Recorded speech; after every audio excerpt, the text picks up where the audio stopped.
400 पार, तीन पे बाजी मारी है, तीन पे बाजी मारी है, तीन पे बाजी मारी है,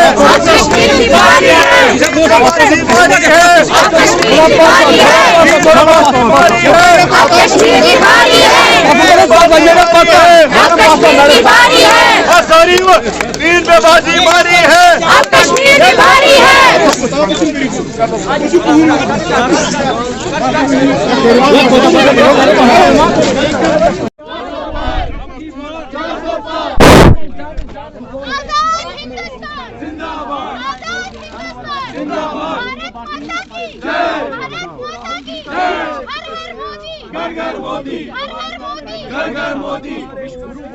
मुमकिन है, मुमकिन है, मुमकिन है, मुमकिन है। 400 देखिए, कश्मीर सबसे ज्यादा जरखेज है भारतीय जनता पार्टी के लिए, क्योंकि दो अहम निशानियां कंवल और कैसर जो भारतीय जनता पार्टी के दोनों चीजें कश्मीर में है। कश्मीर की जो जमीन है अब सबसे ज्यादा जरखेज भारतीय जनता पार्टी के लिए गई।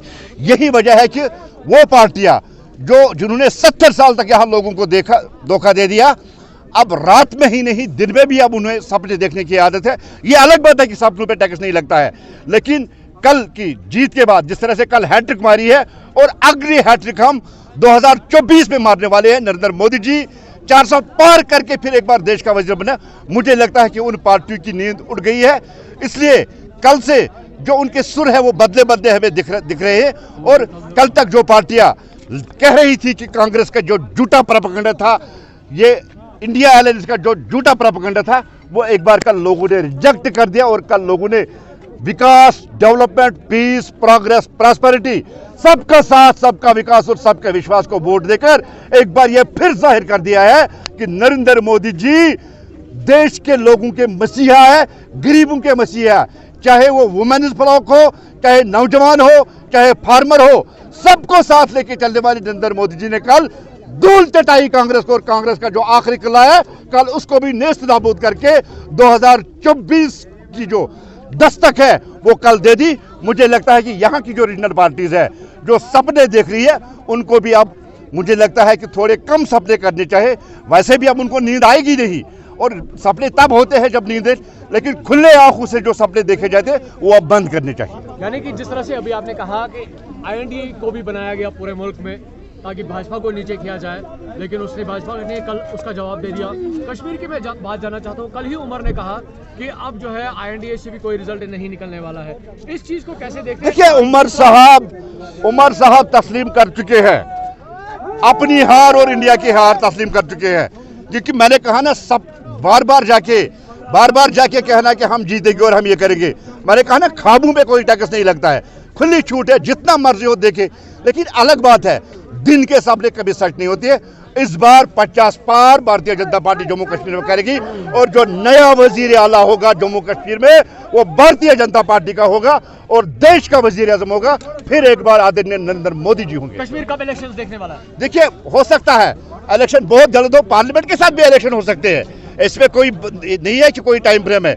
इलेक्शन बहुत जल्द होंगे और भारतीय जनता पार्टी इलेक्शन के लिए तैयार है और इलेक्शन के लिए तैयारी कर रही है। कहाँ रुकता हूँ अर्श व फर्श की आवाज़ से, मुझको जाना है बहुत दूर हदे परवाज से। आज हिंदुस्तान के लोगों को मुबारकबाद है। आज हम जश्न मना रहे हैं यहाँ पर, और लोगों ने, हिंदुस्तान के लोगों ने फिर तय किया है कि साफ और शफाफ हुकूमत को साथ दिया है। बाज़ाबादकारी, अमन को भारतीय जनता पार्टी ने कभी नहीं सोचा कि मैं हुकूमतें करूँगा। उनका मौक़िफ़ है कि पहले देश को बचाना है। बाज़ाबादकारी, अमन, अमान। आज हिंदुस्तान, हमारा मुल्क तरक्की के राह पर गामज़ान है। तो आज हिंदुस्तान के लोगों को मुबारकबाद है कि उन्होंने साफ और शफाफ हुकूमत को फिर से चुना है। मोदी का नारा है सबका साथ, सबका विकास, सबका विश्वास। आने वाले वक्त में आप इलेक्शंस को कहां पे देखते हैं कश्मीर में, जम्मू कश्मीर? जैसे कि लोगों ने कल तय किया है, आने वाले इलेक्शन में भारतीय जनता पार्टी की जीत होगी। लोग अमन, बाज़ाबाद कर साथ देना चाहते हैं। सब अपने लोकल्स भी हैं, हमारे पार्टीज़ के लोग भी हैं। बहुत गर्व हो रहा है हमें इस टाइम कि हम 3 स्टेट में जीत के निकले हैं। तो जो अदर पार्टीज़ बोलती थी कि नहीं ऐसा कुछ नहीं, आने दो इलेक्शन, कुछ नहीं होने वाला है, तो वो तो हम उनको तमाचा एक मार रहे हैं, जूता उनके मुँह पे। देखो हमारी जीत देखो, इंशाल्लाह हमें उम्मीद है हम आगे भी जीत के निकलेंगे। आपकी वुमेन रिप्रेजेंटेशन है तो ख्वातीन के लिए क्या प्रोग्राम है आने वाले? अच्छा, जितना अभी 9 सालों में जो हुआ है तो ये कम है कि आपने देखा नहीं हम कितनी सेफ है। हमें तो पहले अनसेफ, अपने आप को अनसेफ फील करते थे, अभी तो हम बिल्कुल सेफ है। हमें तो अगर रात को 10 बजे में यहाँ से निकलते हमें डर नहीं होता कि कोई कुछ बोलेगा, किसी की इतनी हिम्मत होगी कि हम पे आवाज़ उठाए। ऐसा तो कुछ नहीं, सब कुछ खत्म है। उम्मीद है आएंगे, हम उनको लाएंगे, हम कश्मीर के लोग उनके लिए कमीशन का वो है, जब वो बोलेंगे हम तैयार हैं। हाँ हम तैयार हैं। हाँ जी, हाँ जी। देखो आप देखिए जी, बहुत सारी, मतलब ऐसा नहीं है कि अगर यहाँ पे 100 लोग होंगे तो 100 लोगों को जॉब मिलेगी। बाकी भी सारी स्कीम्स दी है, आपने खुद देखा है। सबको तो नहीं, जो बाहर के स्टेट्स में भी वही, कश्मीर में भी, जम्मू कश्मीर में भी वही है कि सबको तो जॉब मिल नहीं सकती, हर एक को तो मिल नहीं सकती। देखते हैं, स्कीम्स है, करेंगे। मतलब बहुत सारी, मतलब ऐसे आप देखो JK बैंक लोन्स वगैरह कितनी स्कीम्स दी है, हर एक अपना बिजनेस कहने को। तो मैं अभी कुछ भी कहूँगी वो तो नहीं सच होगा। इंसान कहने को कुछ भी कर सकता, बोल सकता है, लेकिन जो होता है असल में वही सामने आता है।